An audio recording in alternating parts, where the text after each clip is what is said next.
She wore my dress, took my job, slept with my fiancé, and smiled like it all belonged to her. I saw the photo by accident. It popped up while I was checking an email from a client. Just a thumbnail image in the corner of a press release for a high-profile event in LA. One I had pitched 6 months ago, one that was supposed to be my moment. The headline read, "Introducing Lana Lennox, Creative Director for the Glimmer Gala." I stared at it. There she was, my sister. Standing in front of the signature backdrop I designed. Grinning like a beauty queen at a coronation. Her hand on a champagne flute, her hair swept the same way mine had been in the original concept shoot.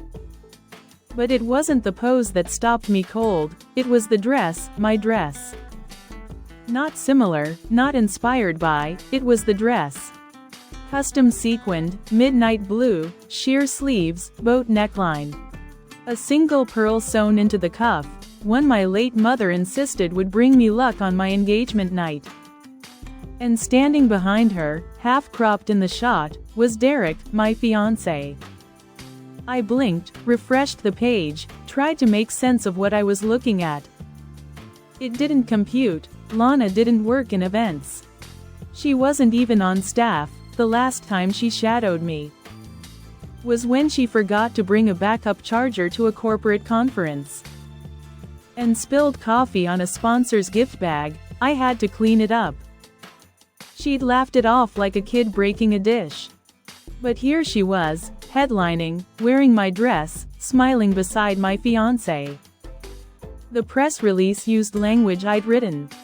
A balance of elegance and bold storytelling with subtle symbolism threaded into every visual. Word for word, copied. It felt like someone had pulled a trap door beneath my life. I scrolled down, half panicked, half numb. There were more pictures, Lana with Derek at the preview dinner. Lana touring the venue, Lana quoted as saying, "This is personal to me, it represents a vision I've dreamed of for years." No, it didn't. That vision came from nights I sat alone at the kitchen table, sketching floor plans while Derek poured wine and said he loved the way my mind worked. From the night I told Lana I was thinking of launching my own studio. And she said, "That sounds like so much pressure, Rach, don't you want to just breathe for once?" She didn't believe in pressure, she believed in shortcuts. And it looked like she'd taken every single one from me. I stared at that image, her in the dress, him beside her. And for the first time in a long time, I didn't cry, I didn't throw anything. I just closed the screen, stood up, walked to the window, and whispered. She thinks she stole my spotlight. But I built the stage. She didn't flinch, she didn't lie, she just stabbed clean. I didn't sleep that night, I sat in the dark, cross-legged on the couch. My phone in one hand, my mother's engagement folder in the other. It still smelled faintly of her lavender lotion. Inside were fabric samples, appointment cards, even a sketch of the dress, my dress. Mom had wanted to surprise me, but I peeked one night after she passed. That pearl sewn into the sleeve, it was hers. I stared at it now, and bile rose in my throat. Around 3 a.m., I called Derek, straight to voicemail. I tried again and again, finally I texted, "We need to talk." 2 dots appeared, then disappeared, nothing. So I did what I hadn't done in 2 years, I called Lana. She picked up on the 3rd ring, breathy and annoyed. "Rachel, it's late. You wore my dress." A pause. "Excuse me." I swallowed, forcing the words past the weight in my throat. "The Glimmer Gala, you wore the midnight blue dress, the one Mom had made for me." Another pause, then a dry little laugh. "Oh, that dress, you never wore it, I figured you forgot about it. You took my job, my pitch, my fiancé." That laugh again, longer this time, like I'd told a joke only she understood. "You really don't get it, do you? Get what? She didn't hesitate. You were always second best, Rachel. Silence, that's what I remember most, not the words.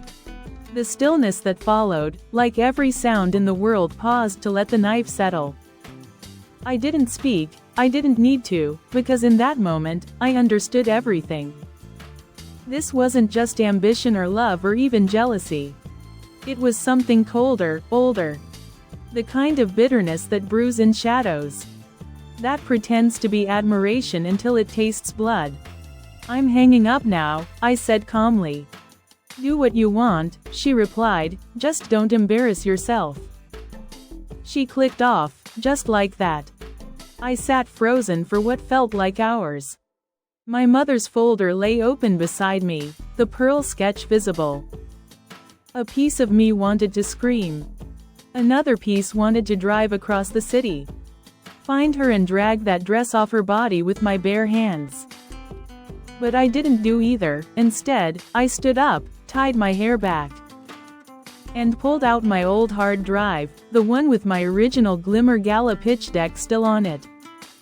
If she wanted my spotlight, then it was time I reminded her who wired the lights. They didn't erase me accidentally, they wrote over me on purpose.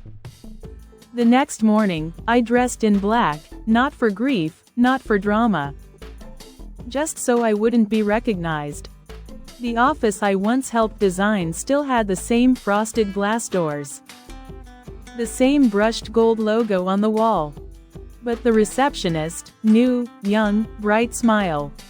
Hi, can I help you? I gave her my name, Rachel Lennox. I'm here to see Greg, he's the venue liaison. She frowned. Sorry, I don't see you on the calendar. Are you with a vendor? No, I'm the original founder of. Before I could finish, a second voice cut in, Rachel. Greg, he looked stunned, like he was seeing a ghost. Or something worse, an inconvenience. Hey, he said, half smiling, half panicking, maybe we can chat outside. I followed him out to the sidewalk. Once the door closed, he exhaled. Look, I didn't know you were coming. Lana's been leading things for months. She said you were taking time off. A long leave, she said that. He nodded, uncomfortable. She showed us an email from your account. Said you were stepping away. I felt my stomach turn. She hacked me, I whispered. Greg flinched. Look, I'm not getting involved. She's persuasive. She brought in contracts, signed things, clients like her. She said it was a family restructure. I took a deep breath. Do you have a copy of the pitch deck for Glimmer? He hesitated, then pulled out his phone. There it was, slide by slide, word for word, my deck. Only now, the title page read, Vision by Lana Lennox. Even the file name was the same. She hadn't even changed the working title. Rachel, you okay? No, I wasn't, because in that moment, I realized. I wasn't just being excluded, I was being replaced. They weren't ignoring me, they were writing me out of the narrative. And Lana, she was rewriting it in real time. I walked away without another word. Not angry, not even heartbroken, just hollow. That night, I tried calling Derek again, still nothing. So I did the only thing I could do. I logged into my old Dropbox. Downloaded every timestamped file I ever made. I printed receipts, screenshotted drafts, rebuilt the timeline. This wasn't just betrayal anymore, it was identity theft. Layered in glitter and sealed with a smile. And if she wanted to wear my legacy like a dress, then it was time I taught her how it feels when the light turns cold. I didn't scream, I didn't send angry emails. I didn't show up at her office demanding anything. I made tea, I sat down at my desk, and I started planning, like I always do. I found the original folder from the Glimmer Gala concept, the real one. The one with watermarks, timestamps, early sketches. I doodled on the back of napkins during late-night takeout. The one with my mother's handwriting on the corner of page 6, yes, this is you. Then I made a call to Jordan, my old stage technician. He owed me a favor. I asked him who was handling AV for the gala. He laughed. Still me, your sister didn't know I used to work under you. Apparently not. He agreed to let me look at the current slide deck. Said they were still fine-tuning, said it was sloppy. That Lana had trouble picking fonts. That she couldn't explain the symbolism behind the lighting transitions. I knew that she never understood metaphor, only mirrors. I thanked him and hung up. Then I rented a dress. It wasn't the same one. No, Lana had that one now, stretched to fit her story. But mine, it was sharper, sleeker. A midnight blue sheath with clean lines and no distractions. No pearls, no sentimentality. I wasn't going for nostalgia, I was going for clarity. In the days that followed, I filed to reclaim my name in connection with the event. Quietly, legally. I flagged inconsistencies in the financial paperwork. Expenses billed under a company that hadn't existed until 4 weeks ago. I sent anonymous tips to the venue's oversight committee. Then I waited like a stagehand behind the curtain. Because I didn't need to announce anything. The spotlight would find me. And when it did, I wanted to be standing dead center. The venue was lit like a dream, gilded chandeliers, ice blue uplighting. Velvet drapery spilling from the rafters like waterfalls. The kind of setting I used to lose sleep over perfecting. Every detail, every texture, every shadow. Now I stood across the street, my fingers curled around a simple black clutch. I watched them pour in, photographers, donors, minor celebrities. Pretending not to care about the red carpet. I even saw my old piano teacher walk past, arm in arm with someone who looked like a board member. None of them knew I was there, that was the best part. At 8:06, the music started. Lana's voice filtered faintly through the speakers, warm and performative. "We're so honored to have you here tonight." Of course, she was already on stage. Of course, she started without me. I walked slowly, heels clicking against the stone like a countdown. Inside, no one stopped me. I moved through the back doors. Head high, face calm, just another guest, just another woman in midnight blue. Except this dress fit differently, it didn't ask for attention, it demanded it. I paused at the top of the stairs, overlooking the ballroom. And there she was, Lana, bathed in spotlight. Clutching a champagne flute like it was a microphone. Her voice syrupy, her smile perfect. The screens behind her looping design slides, my slides. Blurred and repackaged. One of them still had the sketch watermark I'd made with a broken tablet pen 3 years ago. She didn't even bother to crop it out. The crowd clapped, she raised her glass. And I began to walk down the stairs, into the noise. Across polished marble, past people I used to know. People who glanced at me with that half-recognition. That "what is she doing here" tilt of the head. I didn't flinch, not when Derek turned and saw me. Not when his hand dropped from Lana's waist like it burned him. Not even when Lana locked eyes with me, mid-sentence, mid-sip, mid-lie. She froze, and for a second, the whole room held its breath. I didn't say a word, I didn't need to. Because silence isn't weakness, it's warning. The microphone squealed, just once, sharp, unplanned. It jolted Lana mid-sentence, her lips parted. Eyes darting toward the sound booth, she laughed nervously. One hand fluttering in the air, like she could wave away static. Then the screen behind her flickered, just once, a soft glitch. No one noticed, except me, because I knew what was coming.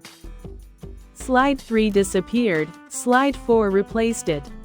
Then, slowly, slide 5 began to load, but it wasn't hers. It was mine, my original mock-up from the first Glimmer Gala pitch. My header font, my color palette, my voice. The watermark in the corner still read, Rachel Lennox, v1.0, do not distribute. Gasps rippled like wind across silk. Lana turned, her back stiffened, another flicker.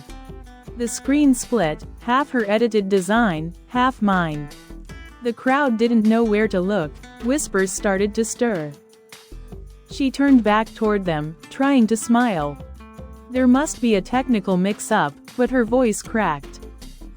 I stepped forward, I didn't grab the mic, I didn't interrupt. I simply walked onto the stage, one click of my heel at a time. Click, click, click. Phones were out now, red dots blinking, eyes wide. Lana's chest rose and fell fast, she backed up half a step. I reached the podium, we stood there, inches apart. I looked at her, not down, not up, just level. She said nothing, so I did. I don't need the spotlight, I said, voice steady. I designed the room. The crowd stilled, someone near the front whispered, that's Rachel, that's her sister. More murmurs, a few people began filming openly. I turned to the screen, slide 6 appeared. Side-by-side comparison, same fonts, same color theory. Even the same taglines, except mine were dated 3 months earlier. Lana's hand dropped to her side. And still, I didn't raise my voice. I reached into my clutch and pulled out the printout of the pitch timeline. Paper-clipped, stamped, notarized. I placed it on the podium. This is the original proposal, the one submitted under my name last fall. The one she said didn't exist. Lana stepped forward, lips trembling. Rachel, this isn't the time. No, I said calmly, this is the perfect time. The room went silent again. You wore my dress, I continued. You pitched my project, slept with my fiancé. And when none of it was enough, you told them I gave it to you. Lana's jaw clenched. I turned back to the audience. You didn't lose a creative director tonight, I said. You just met the real one. A beat passed, then a sound I'll never forget. Applause, not thunderous, not standing, but slow, building, real. Behind me, Lana stood frozen, pearls tight around her neck. Cheeks blotched, lips parted like she might cry, but refused. I didn't look at her again, I didn't need to. I walked off the stage, heels echoing louder now. And this time, no one looked away. I didn't stay for the rest of the gala, I didn't need to. By the time I stepped out the front doors, my phone was already buzzing. Notifications stacked like bricks, tagged videos, forwarded messages. Private DMs from people I hadn't spoken to in years. Some of them apologized, some of them asked if I'd go public. But I didn't respond, instead, I walked 3 blocks to a small hotel. I checked in under a different name, no press, no family, just quiet. By morning, the clip had gone viral. Rachel Lennox confronts sister live on stage. She stole her dress, her job, her man, then got burned. A few news blogs picked it up, then a podcast, then a legal column. That broke down intellectual property and moral rights. Like it was the plot of a prestige drama. Meanwhile, Lana's social accounts went dark. Sponsors pulled out of her brand partnerships. And Derek, he issued a statement to distance himself from the misunderstanding. Like I was a typo he didn't want to be associated with. It didn't matter, because this wasn't about revenge anymore. It was about reclamation. I filed a legal notice through my attorney, quiet, clean, not flashy. The documents included email logs, calendar records, metadata from my original decks. We submitted for an emergency injunction. Her company name, her brand assets, her planned speaking engagements. All of it built under my stolen foundation, and now cracking. No rage, no scandal, no screaming match in public. Just paper and proof, and the sound of a spotlight shifting directions. They took my name off everything. But names, they don't belong on paper, they live in memory. And the world was finally remembering mine. It's strange, the sound silence makes when it finally feels earned. Not empty, not hollow, just still. 3 weeks after the gala, I signed the final paperwork to dissolve the brand we once shared. The one she hijacked, the one I built. In its place, I launched something quieter, smaller, mine. No glittering press releases, no staged photo shoots. Just a new name on a door and a line of clients who said, "I saw what you did, I believed you."